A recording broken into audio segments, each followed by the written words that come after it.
Halo semuanya, jadi di sini saya akan menjelaskan mengenai materi hipersensitivitas. Selamat menyaksikan. Jadi di sini saya akan menjelaskan mengenai hipersensitivitas. Apa itu hipersensitivitas? Hipersensitivitas adalah suatu respon imunitas yang berlebihan dan menghasilkan ketidaknyamanan dan penyakit pada individu.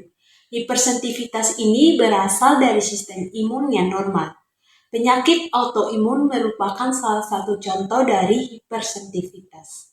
Selanjutnya, kita masuk dalam autoimun. Secara normal, respon imun akan bereaksi terhadap antigen atau patogen pada penyakit autoimun.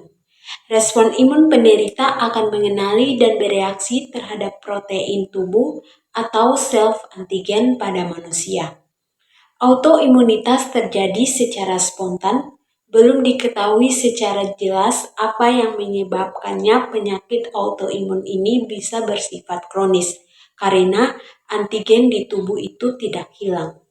Selanjutnya kita masuk dalam penggolongan penyakit autoimun. Penyakit autoimun digolongkan berdasarkan luas dan juga lokasi serangan sistem imun terhadap tubuh sendiri yang dikelompokkan menjadi dua kelompok utama, yaitu yang pertama organ spesifik. Organ spesifik yaitu sistem imun yang menyerang antigen yang hanya ditemukan di satu organ tertentu. Kerusakan dan juga gejala terbatas pada organ tersebut.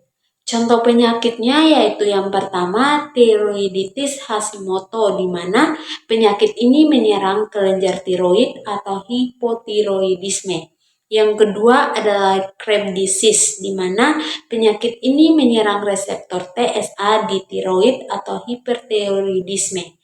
Yang ketiga adalah diabetes mellitus tipe 1, di mana penyakit ini menyerang sel beta, pankreas, atau defisiensi insulin.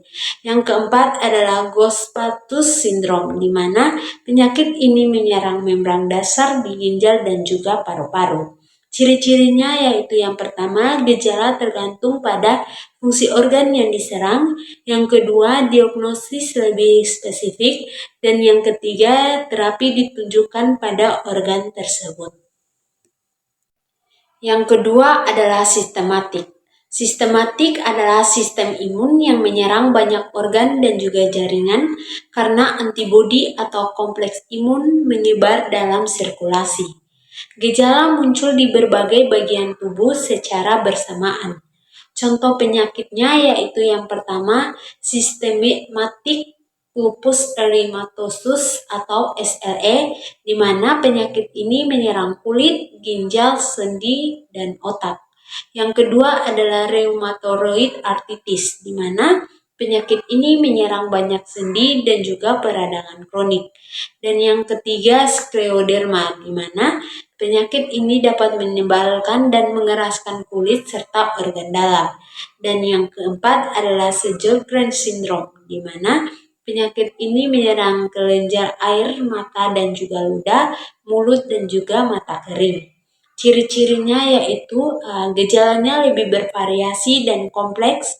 Yang kedua, sering disertai inflamasi sistematik seperti demam dan juga kelelahan.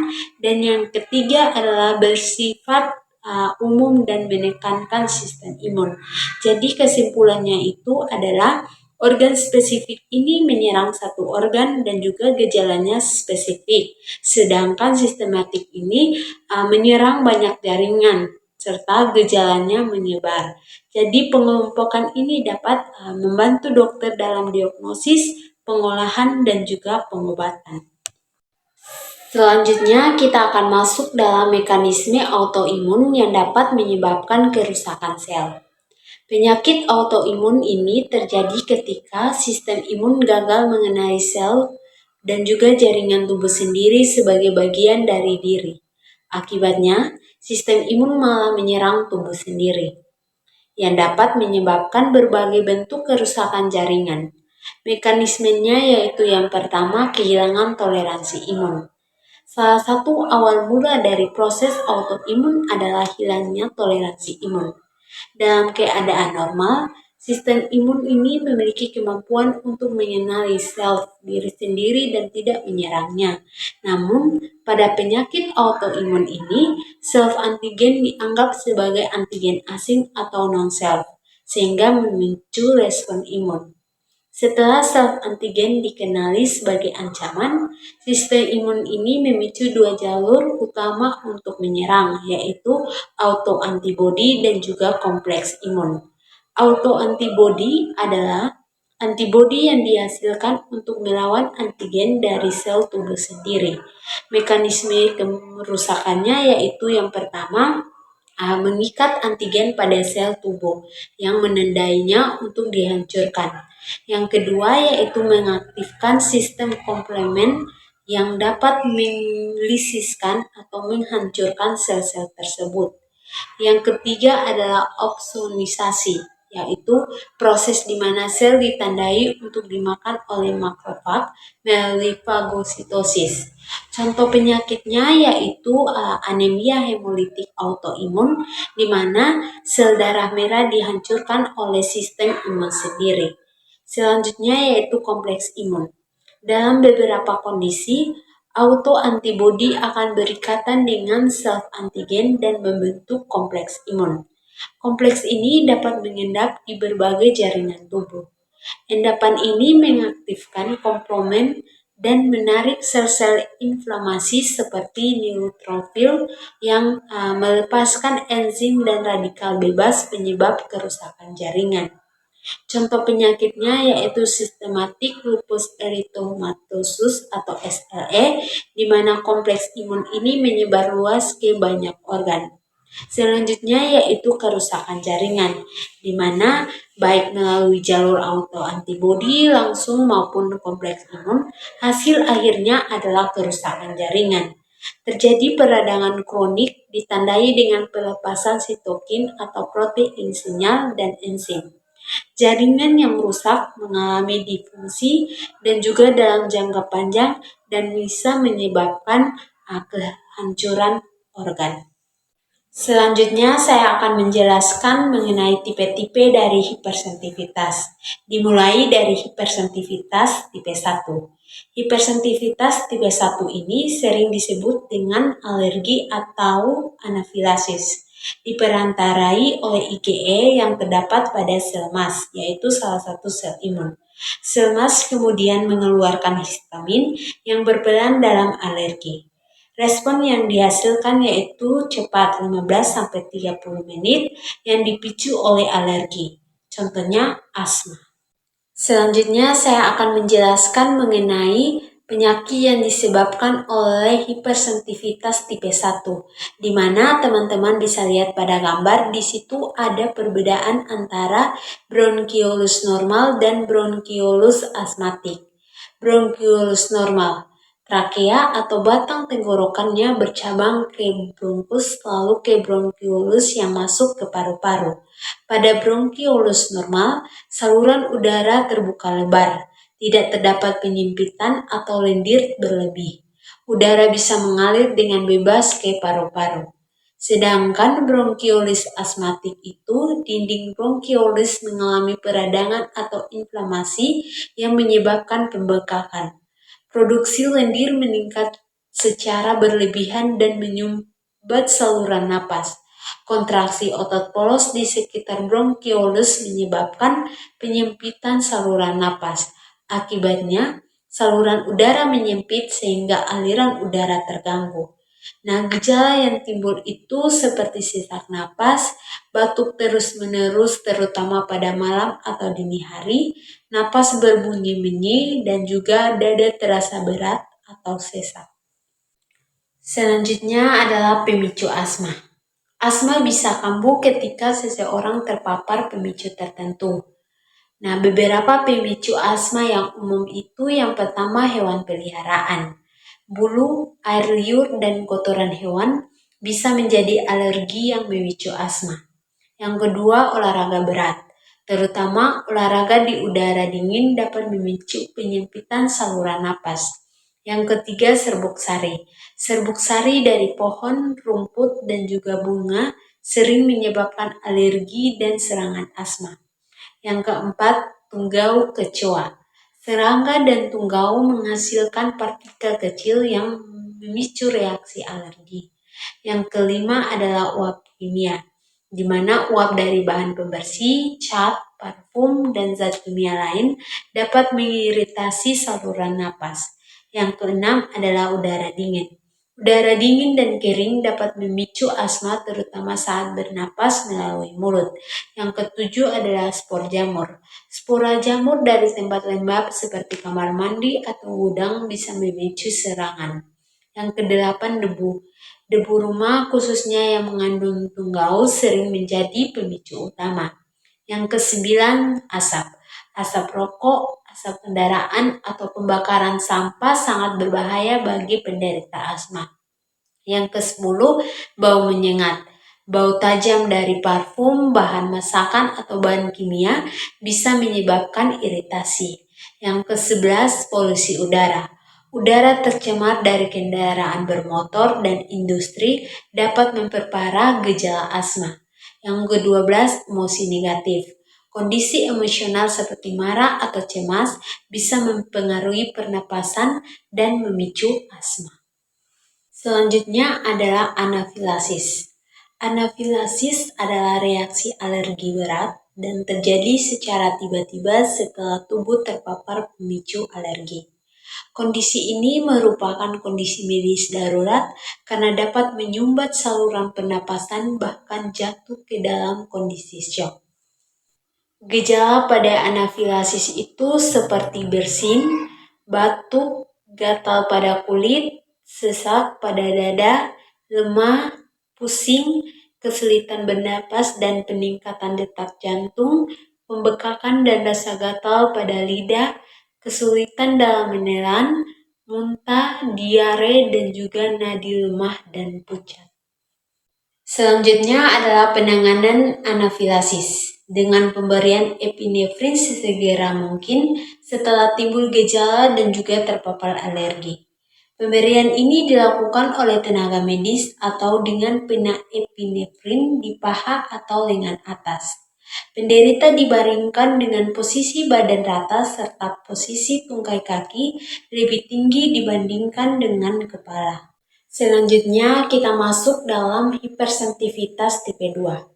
Hipersensitivitas tipe 2 ini diperantarai oleh IgM dan juga IgG. Kedua antibodi ini akan berikatan dengan antigen yang ada di permukaan sel sehat, kemudian mengaktifkan protein komponen, akibatnya adalah rusaknya sel tersebut. Contohnya adalah eritrobolotosis fatalis dan juga Graves disease. Penyakit yang disebabkan oleh hipersensitivitas tipe 2 ini yaitu salah satunya adalah Graves disease. Graves disease adalah suatu penyakit yang disebabkan oleh adanya produksi hormon tiroid yang berlebihan. Produksi hormon ini diperbanyak karena antibodi mengenali reseptor yang ada pada sel-sel tiroid. Kelenjar tiroid ada di dasar leher. Gejala dari Gravesiasis bermacam-macam dan mempengaruhi kegiatan sehari-hari. Gejalanya yaitu pembesaran kelenjar tiroid, mata yang menonjol, tremor pada tangan dan jari tangan, kulit memerah dan menebal, penurunan nafsu makan, perubahan siklus menstruasi, detak jantung cepat, dan juga tidak teratur. Selanjutnya adalah mekanisme dari hipersensitivitas tipe 2. Dimulai dari antibodi IgM atau IgG mengikat antigen sel. Antibodi mengenali dan menempel pada antigen yang terdapat di permukaan sel tubuh. Selanjutnya, aktivasi komplement. Komplement adalah sistem protein dalam darah yang diaktifkan oleh antibodi dan membantu menghancurkan sel target. Berikutnya adalah lysis sel. Aktivasi komplement menyebabkan terbentuknya pori-pori di membran sel sehingga sel menjadi lisis atau pecah. Selanjutnya opsonisasi fagositosis, di mana sel yang telah dilapisi antibodi akan lebih mudah dikenali oleh fagosit seperti makrofag dan dimakan oleh fagositosis. Nah, teman-teman bisa lihat pada gambar, itu sudah jelas urutan reaksinya, dimulai dari antigen, antibodi, aktivasi komplement, opsonisasi, dan juga lysis sel. Selanjutnya kita masuk dalam hipersensitivitas tipe 3. Hipersensitivitas tipe 3 ini diperantarai oleh IgG yang responnya lambat, 3 sampai dengan 10 jam. Antibodi atau IgG akan berikatan dengan antigen bebas atau kompleks imun, kemudian akan mengendap daerah persendian dan juga ginjal. Hal ini menyebabkan peradangan pada daerah tersebut. Contohnya sistematik lupus eritematosus dan rheumatoid arthritis.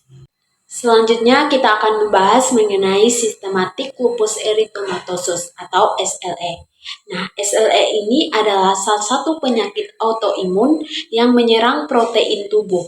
Merupakan kejadian inflamasi pada jaringan pengikat seperti pada tulang rawan, kartilago, dan juga pembuluh darah. Gejalanya yaitu kurangnya nafsu makan, kelemahan otot, luka pada mulut, anemia, terdapat ras atau ruam merah pada muka yang berbentuk kupu-kupu. Nah, kerusakan beberapa organ karena proses inflamasi ini bisa menyebabkan kematian. Selanjutnya adalah mekanisme dari hipersensitivitas tipe 3. Yang pertama dimulai dari pembentukan kompleks imun. Ketika antigen masuk ke dalam tubuh, sistem imun membentuk antibodi, umumnya IgG atau IgM. Kedua molekul ini membentuk ikatan menjadi kompleks imun di dalam sirkulasi darah. Selanjutnya yang kedua itu adalah endapan di jaringan. Dalam kondisi normal, kompleks imun dibersihkan oleh fagosit di limpa dan hati. Namun jika jumlah kompleks ini berlebihan atau sistem pembersih terganggu, maka kompleks ini mengendap di jaringan seperti ginjal, pembuluh darah, paru-paru, atau sendi. Yang ketiga, aktivasi sistem komplement. Nah, kompleks imun yang mengendap akan mengaktifkan sistem komponen, yaitu rangkaian protein dalam darah yang memicu reaksi inflamasi. Aktivitas ini menghasilkan zat kimia seperti C3A dan C5A yang memicu perekrutan sel imun, misalnya neutrofil ke dalam area tersebut. Yang berikutnya adalah peradangan dan kerusakan jaringan, di mana sel-sel imun yang datang ke lokasi akan melepaskan berbagai enzim dan zat oksidan yang dapat merusak jaringan di sekitarnya. Akibatnya, muncul gejala peradangan dan dalam jangka panjang dapat terjadi kerusakan permanen pada organ yang terkena. Selanjutnya adalah hipersensitivitas tipe 4. Hipersensitivitas tipe 4 ini diperantarai oleh sel limfosit T. Sel limfosit T akan meningkatkan proses peradangan, juga merusak dan terinfeksi. Responnya sangat lambat, yaitu 48 sampai dengan 72 jam. Contohnya multiple sclerosis dan desmantos. Selanjutnya adalah gejala multiple sclerosis. Gejalanya ini sangat bervariasi tergantung lokasi saraf yang rusak. Tetapi beberapa yang paling umum yaitu kelemahan otot, mati rasa atau kesemutan, gangguan penglihatan di mana penglihatan itu terlihat kabur atau ganda, masalah koordinasi dan juga keseimbangan, lelah berat atau fatigue, gangguan bicara dan kognitif, dan juga kesulitan berjalan dan masalah kantung kemih atau usus. Selanjutnya adalah mekanisme dari hipersensitivitas tipe 4. Dimulai dari antigen diidentifikasi. Antigen atau zat asing yang memicu respon imun masuk ke dalam tubuh dan dikenali oleh sistem imun. Selanjutnya adalah aktivasi sel T. Sel T, terutama sel T helper, TH1, akan mengenali antigen tersebut melalui presentasi oleh APC, antigen presenting cell, seperti makrofag. Selanjutnya yaitu pelepasan sitokin. Sel T yang aktif akan melepaskan berbagai sitokin seperti IFN-Y dan IL-2 yang berfungsi untuk mengkerut dan mengaktifkan lebih banyak sel imun seperti makrofag. Selanjutnya adalah inflamasi dan cedera jaringan, di mana aktivasi makrofag dan pelepasan enzim serta radikal bebas akan menyebabkan kerusakan jaringan dan juga peradangan lokal. Baik, jadi setelah kita sudah mendengarkan materi dari awal sampai akhir, sekarang kita masuk dalam kesimpulan. Kesimpulan dari materi ini adalah hipersensitivitas merupakan reaksi imun tubuh yang berlebihan terhadap antigen sehingga menimbulkan kerusakan jaringan dan juga penyakit. Salah satu bentuk utamanya adalah autoimunitas, di mana kondisi ini ketika sistem imun keliru mengenali jaringan tubuh sendiri sebagai ancaman.